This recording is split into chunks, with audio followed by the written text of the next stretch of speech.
This week on a special edition of the Paddock Press Report, a reflection and a look back at Aqueduct, now done racing forever.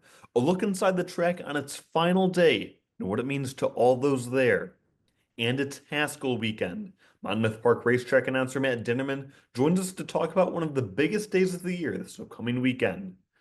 And so much Grade 1 racing action over the past couple of weeks, more on the horses and moments you need to know.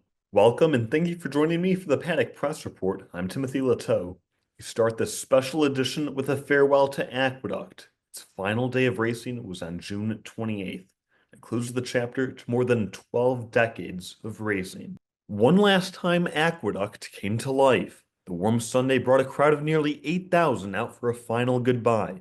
It's been a Queen's institution for all these fans their whole lives until now, and it's hard to believe it has to go, because this place has been a part of New York longer than much of the city has. The Oval was here long before those roaring commercial jets overhead. It is 36 years on the Empire State Building. It predates the Yankees' arrival to New York by 9 years. It even beats the groundbreaking for the subway by 6 years. But 132 years is all that Aqueduct can make it to. First opened in 1894, even its name paid tribute to the former waterworks site it was built on. It was first owned and operated by the Queens County Jockey Club, but the Greater New York Association, which became the New York Racing Association, took over the track when the not-for-profit organization was established in 1955. Its grandstand reconstructed for the final time into its modern-day aqua-colored shell, after which Naira then closed nearby Jamaica Racetrack, just 40 blocks to the east in Rockdale Village. Just as with Jamaica, Aqueduct is the means to the end for the rebuild of Belmont Park, just 8 miles east, set to reopen this year on September 18th. And although Aqueduct will be torn down and redeveloped, the history is far too great to be forgotten. Aqueduct survived New York's detrimental Hart-Agnew law in the early 1900s that restricted gambling and led to the demise of other tracks in the city, Brighton Beach, Gravesend, and Sheepshead Bay. Racing eventually flourished at Aqueduct with less competition. Man o' War raced at Aqueduct a handful of times, winning the Dwyer Stakes as a 3-year-old. And perhaps Aqueduct's most remarkable finish, the 1944 Carter Handicap, had the first and only triple dead heat in a North American stakes race. Aqueduct was closed for renovations from 1956 to 59. The project cost $34.5 million and turned Aqueduct into what it finally became. Kelso won the Jockey Club Gold Cup a record 5 times in a row from 1960 to 64. Back then, the race was ran at 2 miles. Right on the heels of Kelso came Wonder Horses, Buckpasser, Dr. Fager, and Damascus. They all clashed in the 1967 Woodward. It's the track where Secretariat raced more than any other as he prepared for his immortalizing Triple Crown run. And it was the last track he set foot on as he paraded before a crowd of more than 30,000 one last time before retirement. The undefeated and legendary filly Ruffian raced half her races at Aqueduct, and she won the 1975 Mother Goose Stakes in record fashion for her untimely death. In 1977, Seattle Slew kept his perfect record intact in the Wood Memorial for capturing the Triple Crown. Aqueduct also played host to just the second ever Breeders' Cup World Championships in 1985. The day was highlighted by Proud Truth narrowly denying Gate Dancer in the Classic, and the turf featured the English star filly Pebbles, defeating an international cast of older horses. A colt found success after switching to the dirt and dominated the 1994 mile. His name? Cigar. He strung 16 wins in a row and had this very race named after him. In 1995, Pope John Paul II held one of the largest masses ever in U.S. history in front of a crowd of 75,000. In the year 2000, Fusaichi Pegasus would be the last winner of the Wood Memorial to also take the Kentucky Derby. And in 2003, Funnyside was the last Derby winner to prepare for the first Saturday of May in the Wood. Aqueduct's final years were announced at the end of 2022, when it was announced a newly renovated Belmont Park would be the sole track in downstate New York. Fans knew the day was coming, didn't make it any easier, and it was the one last chance to flip through the program and make bets. The horses didn't know any different, but they made the walkover for their final start at the Big A. And Kendrick Carmouche knew it was a special win to capture Aqueduct's first blast opener. It was the day 132 years of memories came to a point, a final one, with none left to be made. The track has seen it all and become a core site within racing history and New York history. Now there's no track left in New York City limits. Thank you for it all, Aqueduct. We wish there could have been more decades. We'll be grateful for the history and moments you leave behind. And more disheartening news about another likely track closure. This one coming just outside of Chicago with Hawthorne Racecourse. The Illinois Thoroughbred Horsemen's Association announced this week that the track has been sold to a non-racing entity. That entity is apparently Alicam 2023, which was a group just created this year in 2026, despite the name. It's unclear about some of the details behind the group, besides the fact that they are Delaware based. And racing will continue at Hawthorne in the near future. Entries have been drawn for this upcoming Sunday. And we'll certainly keep you updated as we continue to learn more details. It is the country's oldest family-owned sports venue. First opened in 1891. Appears that its end is also imminent. And Ruidoso Downs in New Mexico has been forced to temporarily close due to lingering flood damage. You might recall the floods last year, deadly floods, that caused the track to end its meet early and shift dates to the Downs at Albuquerque. Same thing this year. Those race dates will be shifted also to the Downs at Albuquerque. Racing will take place Friday through Sunday, and some repairs need to take place on the road and then some culverts nearby the track. In the meantime, though, the Ruidoso Downs will still be having sales in August and September, despite the ongoing construction. America's top 3-year-old Golden Tempo has had a brief illness, which will require him to miss his next expected start in the Jim Dandy Stakes, according to trainer Cherie DeVoe. But he is still on track to make his next start in the Travers Stakes. That's coming up at the end of August. And one of the country's top sprinters, Ben Tornado, is also out for the rest of the season, actually, though. This is with a small sesamoid fracture, according to his trainer, Jose D'Angelo. He's calling this a small fracture, but Ben Tornado will miss the rest of 2026. He is expected to race in 2027, though. First, though, he is on his way from Saratoga to Kentucky. He leaves this weekend. He will be receiving some surgery in Kentucky. The prognosis is good, and the 5-year-old Ridgeling is expected to race in 2027. Well, this weekend is the biggest for racing in New Jersey, with the Haskell Stakes as the centerpiece of the card. There's a lot of other great graded stakes as well. Talked with track announcer Matt Dinerman about those top 3-year-olds and also those other stakes. It is always such an honor to be joined by Matt Dinerman, track announcer for Monmouth Park, set to call the Haskell Stakes on Saturday. Matt, how's it going so far? I'm doing well, Tim. How are you doing? Good, yeah, good. I know, yeah, the Haskell's such a big day, a really kind of blockbuster weekend for Monmouth with a lot of stakes. What's kind of like the anticipation like for you?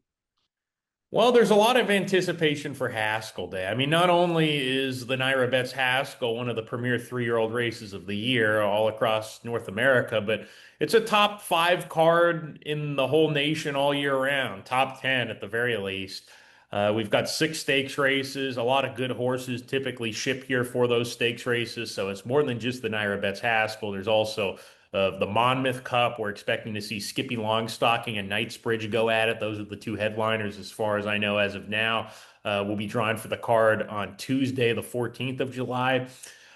We've got the United Nations, which is always a popular race, and the Molly Pitcher, which has really picked up steam the last few years, has been upgraded to a grade 2, and the headliner there is going to be Splendora, who, of course, won the Breeders' Cup Filly and Mare Sprint in the fall. So not only is it a big day for a big race, but it's just a big day for horse racing in general. A lot of horse players are getting involved, so it's fun and it's an exciting time. And especially the last probably 5, 6 years, you've seen, and I've asked people about this because I was not here 5, 6 years ago, but you see this change, this shift in the cultural experience of the Haskell. from being really sort of horse player centric to a lot of horse players do show up, and we have a very popular contest on Haskell Day. But it's also become a destination for young people, college people to dress up, to be seen, for those 21 and over to have a good drink. And it's a fun day, and it's a day in the Jersey Shore where a lot of young people tend to gravitate towards on this day. I personally think that has a lot to do with social media. I think that over the years, TikTok, Instagram has become a lot more prominent, and you're seeing a lot of people dressing up, posting about their experience at the Haskell. Now, a lot of younger people want to get involved. So it's not only a big day in racing, but it's really a big day in the Jersey Shore. Whenever you talk to New Jersey residents about Haskell, even if they know nothing about horse racing, they know what the Haskell is. Yeah, definitely, yeah. It's such a lucrative race, for 3-year-olds after the Triple Crown with its $1 million purse. And it attracted some really great horses this year with, Napoleon Solo, and O'Sally possibly running as well. What have you kind of heard for some of the other horses? I know Further Ado, he's another big one, and the Puma maybe as well. What have you kind of heard about who's going to go, and what are your thoughts kind of on how that is unfolding so far? Yeah, so as of 24 hours before we draw for this race, we've got seven probables at the moment. I wouldn't say definite because you just never know. Come Saturday, anything could happen. But right now, we're expecting at the very least seven entrants. Further ado, of course, he's a grade one winner in Kentucky. For Brad Cox, Irad Ortiz will be aboard him. He is going to be one of the favorites. The top two finishers in the Preakness, Napoleon Solo and Iron Honor, they are both expected to enter on Tuesday entry day. You mentioned the Puma, who won the Tampa Bay Derby and was a centimeter short of winning the Florida Derby as well. He hasn't run since that race. He was scratched out of the Kentucky Derby with a mild skin infection, it sounds like, but he's back working regularly for Gustavo Delgado in Florida. He'll be making the van ride up here soon. So those are four of the headliners. Star Sweeper is expected to be an actual supplemental entrant from Parks. He is stakes placed. He's broken through his first level allowance condition. So trainer Louis Linder is taking a shot there. We got five. I'm thinking of the other two in my head. So we got the Puma, we got Further Ado, Iron Honor, Napoleon Solo, Star Sweeper, Oselli, the maiden. You mentioned him. He is going to be running. And I think he's earned over $800,000 in his career. So he's the richest maiden in the world for sure, but he's also a horse that has yet to win a race. Baby Vino. Yes, Baby Vino. He won our Pegasus Stakes here, which is a local prep for the Haskell. And he won that by double-digit lengths, a horse that actually broke his maiden at Oaklawn. So I know him fairly well. And he's just continuing to improve. So you've got a real strong group there of probables, and there's a chance we could get another horse or two come entry day. Still working on that, but for now we have seven. But it's a really good core group of seven. Yeah, it really is. Yeah. And as the announcer, do you think a lot about how kind of the race could unfold kind of pace wise and which horses could be leading and the ones that'll kind of sit back and if you had to guess, what do you think that, we could be seeing on Saturday as far as what the layout of the race looks like? Yeah, I mean, I think it's natural to at least think about those things. I don't try to think about it for the race call. My thing has always been my philosophy of calling races is let the race tell you what it needs and then providing it, meaning in an art sense, you are watching a race knowing that literally an infinite amount of things can happen. So rather than have a preconceived notion of what's going to happen and then maybe be a little taken aback by when something crazy happens or not, you are simply the best way to call a race is to just go in there and as soon as the gates open, you describe what's happening. So I don't think about those things for the race call itself, but naturally as a handicapper, as somebody who will be making a pick publicly myself, I'm going to look at all those things that any other handicapper does. I would think the pace is going to be decent. I don't think it's going to be super, super speedy as far as I can tell. I know Star Sweeper, his best race came when he was on the lead two starts ago. So it wouldn't surprise me if he shows more speed. He didn't really break that well last time and sat dead last and didn't work out for him, but he's a horse that'll be a price in the race. And Further Ado, he's just the type of horse that puts himself in a good position every race. He's got the best type of running style. So I imagine he's going to be fairly close.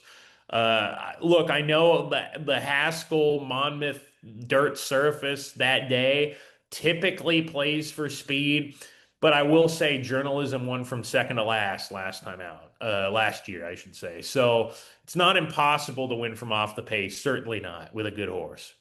Definitely, yeah. Turning for home, who do you think, is going to be vying for the win, I guess? If you had to do a little early handicapping, I know that the field still is yet to be drawn, but who do you think is the real kind of toughest horses in the race? Well, I know that Napoleon Solo won the Preakness, and he won close to the pace, so he's another one that'll probably be around there. But I'm imagining turning for home further ado is going to probably be on the lead, and my guess would be he's either going to go to the front or he's going to lay second behind either Star Sweeper and Napoleon Solo, try to get a jump on the others and maybe try to go for the finish line. His best race at Keeneland, or his two best races where he ran away, ran off the screen really from his competition, was when turning for home, he just sort of turned on the afterburners and said, "Come and catch me," and he opened up on everybody. So I think turning for home, if I were to make a guess, I would say Further Ado and Napoleon Solo would probably be 1-2 turning for home. Sure, yeah. I wanted to get your thoughts too on just Napoleon Solo. He won the Preakness, pretty impressive there. That was his first win though of 2026. I know he had some issues training and things like that, kind of in some of his other starts where he was lackluster. I think he had two fifth place finishes going into the Preakness. What are your kind of thoughts? Was that Preakness win, can he validate that in the Haskell, or do you think that was kind of just a fluke Preakness win? Well, I don't think it was a fluke because he ran so well in the Champagne as a 2-year-old going a 1-turn mile. He's obviously a horse that has natural ability. To me, that's undeniable. I think the track profile, typically what we've seen again on Haskell's in the past, it fits his running style. And what I also like is that Chad Summers has pointed this horse for this race literally since maybe 30 minutes after the Preakness. He said, "Listen, we're going to the Naira Bets Haskell. That's our next goal."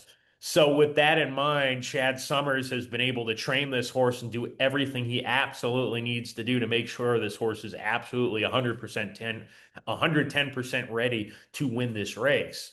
So, I think he's a major player.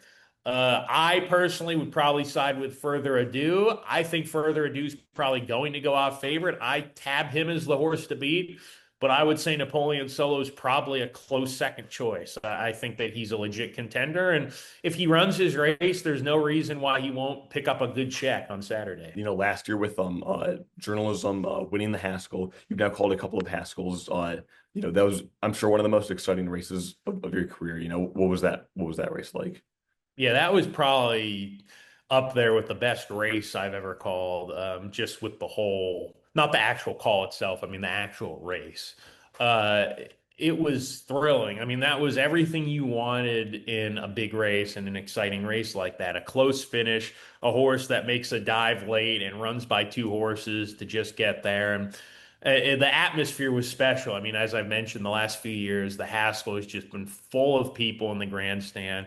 And you get a lot of 20-something-year-old college kids, maybe even younger than that, where they're just betting names and colors and they know the horse is the favorite and they see even money and they don't think about odds, they just bet them. So when you hear the crowd go wild for this horse, and I remember on the gallop out, as I'm talking on the gallop out, there's liquid beer and water, and it's all flying in the air. And I saw a couple of hats in the air, Naira Bets Haskell hats that were given away. We do that every year. It was just it almost felt like a movie in a way. It just the atmosphere of it all and how dramatic the race was. It was certainly fun to call.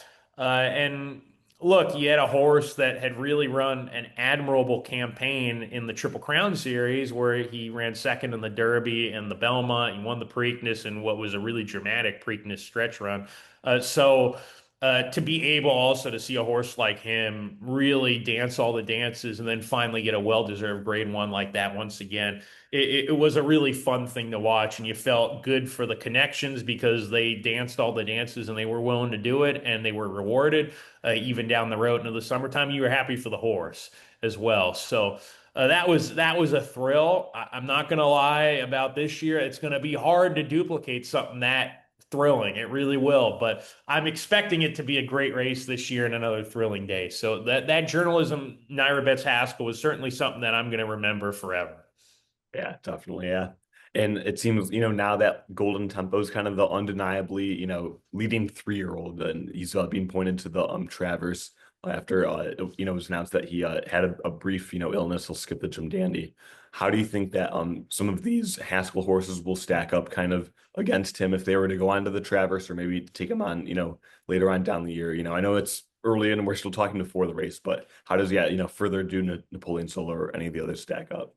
Yeah, I mean, I think Further Ado is probably the most intriguing just because as fans, we tend to gravitate towards dynamic performances as opposed to a horse like Golden Tempo who does what he needs to do to win and he's just gradually improving. He's not very flashy about winning, but he wins, especially as of late.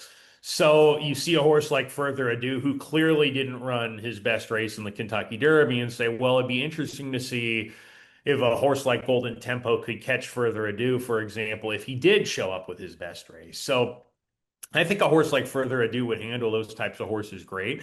It'd be interesting to know Brad Cox's thoughts because he trains Commandment, who almost beat Golden Tempo in the Belmont. It'd be interesting to know, like, if go in Brad's mind and think, who do you think the best 3-year-old is here in your barn, Commandment or Further Ado, and time will tell.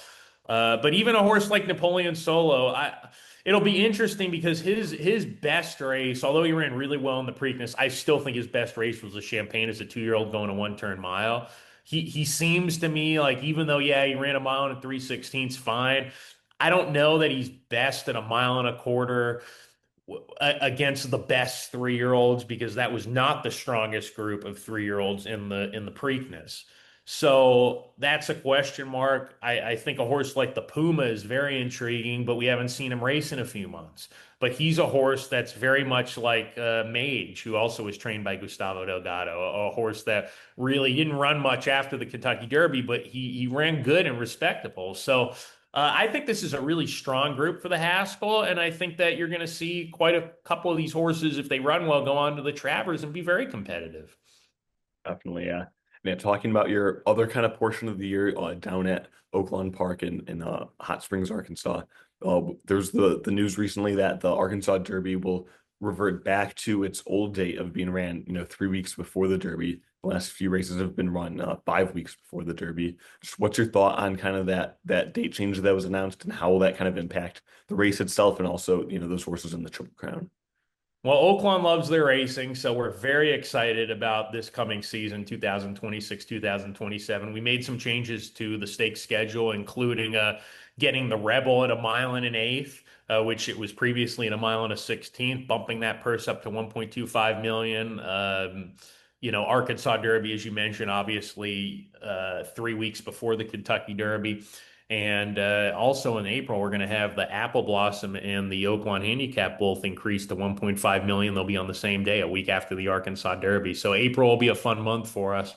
Before I go any further, I will say, removing myself from being an employee of Oaklawn, working for Oaklawn Monmouth, just in general, I'm pro seeing change. I'm pro in seeing tracks try things new and different things. And if it doesn't work, no harm, no foul. We go back to what we thought was working better. Because if things aren't working the way we need them to and we don't change, they're not going to improve. That's how I see it. So I commend Oaklawn, not necessarily as a biased employee, but as somebody who understands that change is needed to ultimately progress and improve your product. I do think it'll be very interesting to see what happens because you could look at pros and cons to it. I'll stay on the positive side and say, look, you're getting an alternate route to the Kentucky Derby. You could either run in the Rebel, which is worth a lot of money, and get the necessary points, for example, if you win the Rebel, to skip the Arkansas Derby, and if you feel so inclined, train your horse into the Kentucky Derby, especially for certain trainers who we've seen it, especially with the Triple Crown the last couple of years, saying we want more time between races. Well, there you go. You're getting 6 weeks. You could also look at it as, hey, we can run 3 weeks before the Kentucky Derby. And don't worry, Oaklawn talked to different trainers before making this decision. They didn't just make this decision without consultation. Certain trainers said we wouldn't mind doing that because we wouldn't have to do much in the morning training wise for these horses to be really fit wheeling back in 3 weeks. And Yeah, there are going to be certain trainers, and we don't need to name names. There are certain trainers that won't want to run their horses back 3 weeks between the Arkansas Derby and the Kentucky Derby, and there are other trainers that are absolutely fine to do it. And I'm sure Oaklawn heard from both sides. But I do think it's very interesting because it gives you an alternate route to campaign your horse for the Kentucky Derby if you feel there's a horse that's a late bloomer. If you feel that there's a horse that maybe you just target the Rebel and you train up to the Kentucky Derby, or maybe there's a situation where you want to train from the Arkansas Derby to the Preakness, for example. Or maybe you have a horse that even if you don't win the Arkansas Derby and you don't have enough points to get in the Kentucky Derby, you wait for the Preakness. There's these different avenues to go. The question, I think, ultimately becomes what kind of horses are we going to get? Because we saw Renegade win the Arkansas Derby. He was the Kentucky Derby favorite. He ran second. He was a main contender in the race. He ran like one. Yeah, there's question marks. If the Arkansas Derby was 3 weeks before the Kentucky Derby last year, would Todd Pletcher have run in the Arkansas Derby? I don't know the answer to that, but I'm intrigued to see what happens here. I also think one thing that Oaklawn has taken into consideration is the fact that the Arkansas Derby will be the last major points race. And if you're a trainer that wants some extra points, even if it means hitting the board and getting just enough from prior races as well to get into the Kentucky Derby, you have that option 3 weeks out. So I'm open-minded. I'm interested to see how it goes, and I applaud Oaklawn for giving it a go here and making changes to see what works and what they can do to improve. Definitely, yeah. Well, yeah, it'll be an exciting meet next year for Oaklawn, but yeah, great meet right now for Monmouth. What's the meet been like overall so far, Matt? I know that there's been some great stakes racing, and yeah, just as you mentioned, this upcoming weekend will be super exciting in itself. What's the meet at Monmouth been like so far these first 2 months? So I think the two strong points for us on the track is we're in a strong market being near New York. So we do get good quality horses in stakes races, and we've seen some good horses already, and we're going to see plenty of them this week on Haskell Week. Our other strength, in my opinion, is the turf. I think that you get some really interesting turf races, especially maiden races, some allowance races. Chad Brown is a string here, so he's always searching for spots for his horses to develop them. And sometimes you see horses that start here in Monmouth and they get better and then they go on to New York and they win at Saratoga. We've seen a maiden winner or two that's already been very impressive. And he's a supporter of our program. So when you see some of these turf horses, Shug McGahee runs horses here in our grass races. So it's fun because, especially for me, from my point of view, it's interesting my whole year because I'm calling two very different markets. I'm calling Oaklawn, which is totally different trainers, jockeys than when I come to Monmouth. So in that respect, I sort of get the best of both worlds because I call a lot of good Kentucky-based barns and trainers and jockeys at Oaklawn and other places. And then you come here and you get a lot of the Chad Brown, Todd Pletcher. Every once in a while, Brad Cox will come here and chip horses in for stakes. So those have been our two strong points, I think, this year, and we're trudging along and we're doing the best we can with what we've got. Definitely, yeah. Yeah, very exciting time. A great time to be Matt Dinerman as well. It's an exciting weekend coming up, and yeah, just really appreciate your time, Matt. Best of luck with the call, and I know you don't need it at all, though. Tim, we're going to have fun with it, that's for sure. So hopefully everyone can tune in Saturday and enjoy it. And I thank you for having me. Definitely, yeah. Thanks for your time, Matt. Absolutely. This past Saturday at Saratoga featured a pair of Grade 2 races. One of them was the Grade 2 Bowling Green Stakes, a $250,000 purse, run at 1 3/8 miles on the turf. Old Crazy Bone went off as the race favorite. He went straight to the lead under Flavian Pratt. Fort George pressed him from second the entire race. Into the stretch, Fort George slowly whittled down into Old Crazy Bone's lead. Fort Old Crazy Bone, it looked like as if Flavian Pratt had even stopped riding for a moment. Ultimately, though, it didn't affect the result. Michael Naker trainee held on to win by the tightest nose there. And older fillies and mares also took to the turf for a 5.5 furlong sprint, also with a $250,000 purse. In the Caress Stakes, the favorites In Our Time and Sunna set a torrid pace, 5-1 shot, moving on upset at the back of the field of five for much of the race, was still last with a furlong to go. But Tyler Gaffalione got busy on the Saffie Joseph trainee. She took off. Moving on up, went on to win by a length and a half over Zietlos. Over to Shelbyville, Indiana, where some up-and-coming 3-year-olds clashed in the Grade 3 $300,000 Indiana Derby. In the mile and a 16th race, Rod Ortiz and Brad Cox teamed up with Leading Change, the most inexperienced runner in the race, with only his debut win in June on his resume. That performance and his connections, though, were enough to send him off as the favorite. He pressed the pace setter out of the woods. The third choice, our money man rallied from fifth to come off the turn 3 wide. Leading Change and our money man battled all the way down the stretch, but it was Leading Change who was a neck in front at the wire. Now he remains undefeated 2 for 2. Cox says he'll step up to Grade 1 company next in either the Travers Stakes at the end of August or the Pennsylvania Derby in September. And just 2 states over to the west, there was also a nice race for 3-year-olds there, the Iowa Derby in Altoona, Iowa at Prairie Meadows. The race was also a mile and 3/16, featuring a $250,000 purse.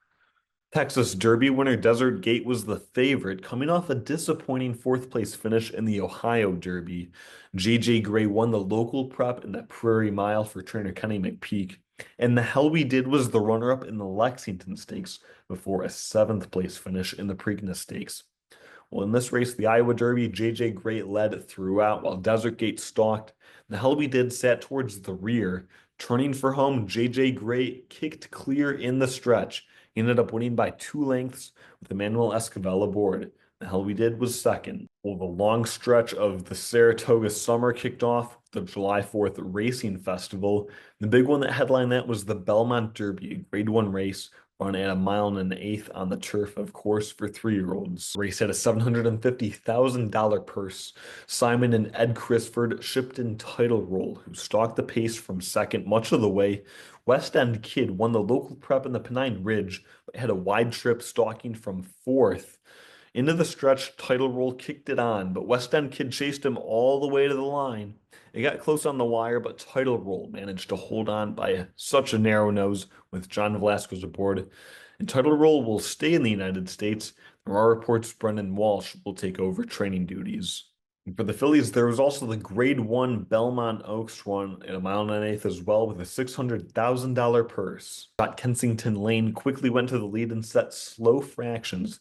That helped her when she turned for home and opened up on the field under Joel Rosario for trainer Donica O'Brien. Kensington Lane hit the wire 3 lengths in front, handwritten, a huge 23-1 upset. Faithful Departed was second. A large field of 11 horses assembled for the Grade 2 Suburban Handicap. Phileas Fogg looked to defend his title in this one. Phileas Fogg went right out to the lead in the mile-and-a-quarter race. Last year's runner-up in the photo, Antiquarian, stumbled at the start and found himself in last, much farther back than he likes to be. Kendrick Carmouche had Phileas Fogg clear the field and get to the rail by the time they hit the first turn. The pace was modest, not too fast, so turning for home, Phileas Fogg was already putting several lengths on the field. The Gustavo Rodriguez trainee coasted home to win by more than a dozen lengths over a hit show. And over to California now, Los Alamitos Racecourse had the Grade 2 Great Lady M Stakes. This was a 6.5 furlong sprint for fillies and mares, and Sweet Azteca, a real fan favorite, was looking for her third win in a row in this race. Fan favorite and race favorite, Sweet Azteca got away quickly and battled for the lead. She cruised through the long Los Alamitos stretch for trainer Richard Baltus and jockey Armando Ayuso. She finished up the sprint under a hand ride to win by a length over Magnificat. Just a couple of weeks ago, it was closing weekend for Churchill Downs, the big headliner there, the Grade 1 Stephen Foster Stakes. Purse boosted to $2 million on an eighth race. It was a true midsummer classic featuring Sovereignty, White Abarrio, Magnitude, and Baeza, all really talented horses. It was a sloppy track. Magnitude went at the front after breaking through the starting gate. Longshot Willie D sat second, followed by White Abarrio, Sovereignty, and Baeza in the short but stellar 5-horse field. Magnitude continued to roll as they turned for home, and the Dubai World Cup winner went on to score the win for jockey Jose Ortiz and trainer Steve Asmussen by just over a length to Baeza, followed by last year's Derby winner Sovereignty and the 2023 Breeders' Cup Classic winner White Barrio. They rounded out the superfecta. It was also announced a couple of weeks prior to the Stephen Foster that White Barrio will stand at Gainesway Farm in 2027. And that card at Churchill Downs also featured the Grade 2 Fleur-de-Lis Stakes for fillies and mares, and another short field, but another really talented one as well. Shred Dinar was sent off as the race favorite after her Grade 1 La Troyenne win on Derby weekend. This was a $500,000 race, also run at a mile and an eighth. But there was tough competition in here from Immersive coming into the race off a competitive runner-up finish in the Grade 2 Shawnee Stakes at Churchill. Immersive and Shred Dinar went head-to-head most of the way, and it was a big gap back to the third choice in the betting Regaled. Shred Dinar put a full length in front coming off the turn, but Immersive battled back on the inside. Immersive regained the lead inside the final furlong, narrowly held off fast closing Regaled by half a length.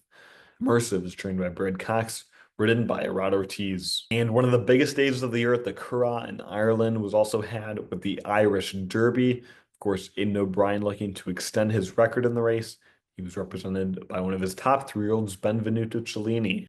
The mile-and-a-half restricted race to 3-year-olds also had another 3 runners for O'Brien, an Epsom Derby winner Christmas Day, Pierre Bonnard, and Action.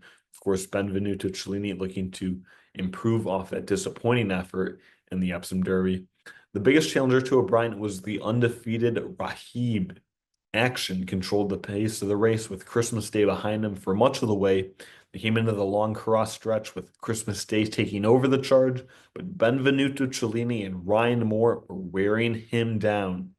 Aidan O'Brien trained the first 3 finishers with Christmas Day a length and a half behind Benvenuto Cellini. He finished second, Pierre Bonnard third. It was a record-extending 18th win. You heard that right, 18th win in the Irish Derby for O'Brien. It was the 4th Irish Derby for Moore. Each has now won the last 4 editions in a row. Well, earlier in the show, we talked about the big weekend at Monmouth Park, but it's not the only track with a Grade 1 race this weekend. There's also the Diana Stakes, a $500,000 race going a mile and an eighth on the Saratoga turf. Chad Brown looking for a record-extending 11th win in this race. He's got a good shot with 4 of the 7 starters in the top 3 choices. Kathy Mercer is his 2-to-1 favorite after only running third in the Grade 1 New York Stakes last out on Belmont Stakes weekend. The filly that won that race was the second choice here, Portfolio Duration at 5-2, another Chad Brown runner. And then Suggested stretches out for Brown after running third in the Grade 1 Just a Game, also in Belmont Stakes weekend. Just a Game is a mile race. Now this is a mile and an eighth race here in the Diana. And a horse flying under the radar here could be Ozara from Miguel Clement. She is 12-1 on the morning line. She was 2 for 2 last year at Saratoga, and most recently she was only 6th at Woodbine in the one-turn Royal North Stakes, and that's a race just shorter than a mile. Could see her as some good value there if you're willing to toss out her last finish. Well, thank you so much for joining me for the Paddock Press Report. Be sure to like, hype, comment, subscribe, whatever you feel like. We're just so thankful for your time. New editions ideally every week. We'll have another one coming out next week with a recap of the Haskell Stakes, all the incredible racing action from the weekend. Just really appreciative of your time. Be sure to stay tuned and enjoy the races. For now, this has been the Paddock Press Report. I'm Timothy Lateau.